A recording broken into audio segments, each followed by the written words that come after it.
வணக்கம். இன்னைக்கு நான் பார்க்க போறது, நிதிக்குழு தந்திருக்கிற அறிக்கைய பத்தி தான். 16வது நிதிக்குழு தன்னுடைய அறிக்கையை சமர்ப்பிச்சிருக்காங்க. அதுல இருக்கிற ஒரு முக்கியமான சில பாயிண்ட்ஸ தான் பார்க்கோம். ஆக்சுவலா நிதிக்குழு அப்படிங்கிறது, மத்திய அரசுக்கும், மாநில அரசுக்கும் அந்த மனிய ஷேர் பண்ணிக்கிறதுக்காக. என்கிட்ட ஒரு ரூ. 100 இருக்குதுன்னா, நான் மாநிலத்துக்கு எவ்வளோ தரப்போறேன் அப்படின்னு மத்திய அரசு. அத நான் எப்படியெல்லாம் தரணும் அப்படின்றத சொல்றதுக்கு தான் நிதிக்குழு.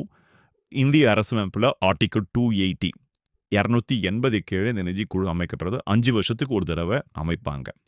இப்ப இருக்கிறது வந்து 16வது நிதிக்குழு வந்து தன்னுடைய அந்த ரெக்கமெண்டேஷன்ஸ் ஓகேங்களா? அத வந்து சொல்லியிருக்காங்க.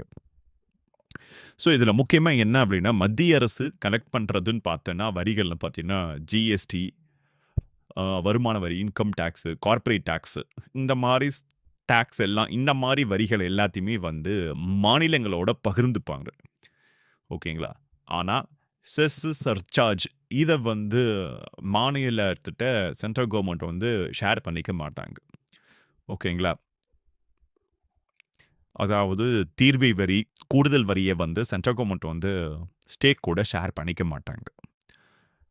இதில வந்து 2 விதமா சொல்லுவாங்க. ஒண்ணு வெர்டிக்கல் டெவல்யூஷன், இன்னொன்னு ஹாரிசான்டல் டெவல்யூஷன் சொல்லுவாங்க. இந்த பணத்த வந்து சென்டர் வந்து ஸ்டேட்டுக்கு தரப்ப வெர்டிக்கல், இன்னொன்னு ஹாரிசான்டல். வெர்டிக்கல் அப்படிங்கிறது என்னன்னா, சென்டர் வந்து ஸ்டேட்டுக்கு தர்றது.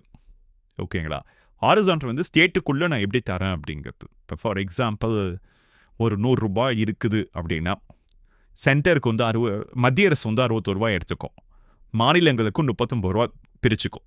ஓகேங்களா? ரூ. 100ல மத்திய அரசு 69 மீதி ரூ. 39 மாநிலங்களுக்கு போகுது. இது வந்து வெர்டிக்கல். இப்ப மாநிலங்களுக்கு இருக்கிற அந்த ரூ. 39 என்னென்ன மாநிலத்துக்கு எவ்வளோ? ஆந்திராக்கு எவ்வளோ? கேரளாக்கு எவ்வளோ? தமிழ்நாடுக்கு எவ்வளோ? உத்தரப்பிரதேஷ்க்கு எவ்வளோ? இது வந்து ஹாரிசான்டல் டெவல்யூஷன். வெர்டிக்கல்ங்கிறது சென்டர் வந்து ஸ்டேட்டுக்கு அப்படியே தர்றது. ஹாரிசான்டல் அப்படிங்கிறது ஸ்டேட்டுக்குள்ள எவ்வளோ அப்படிங்கிறத பார்க்கறது தான் ஹாரிசான்டல் டெவல்யூஷன் அப்படிங்கிறது.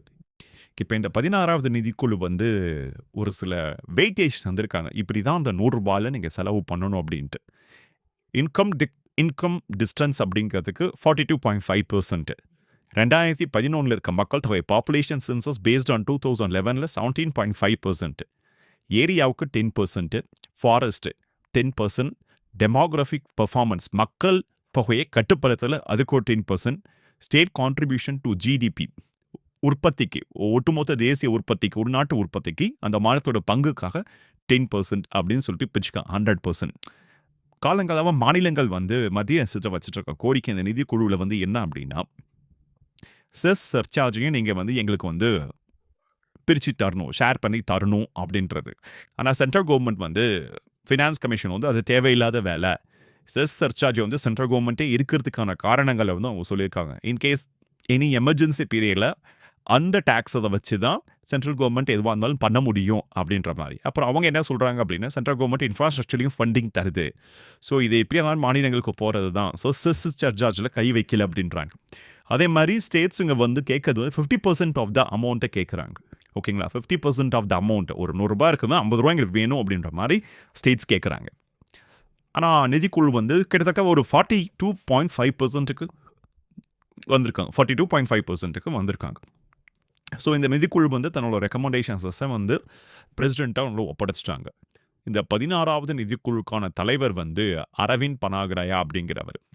ஸோ 2023ல ஏற்படுத்தப்பட்டது. இதனுடைய காலம் வந்து 2026, 2026லேருந்து 2031 வரைக்கும் இந்த 16வது நிதிக்குழுக்கான காலம்.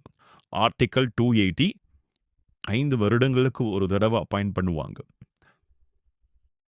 தேங்க் யூ ஃபார் வாட்சிங் த வீடியோ.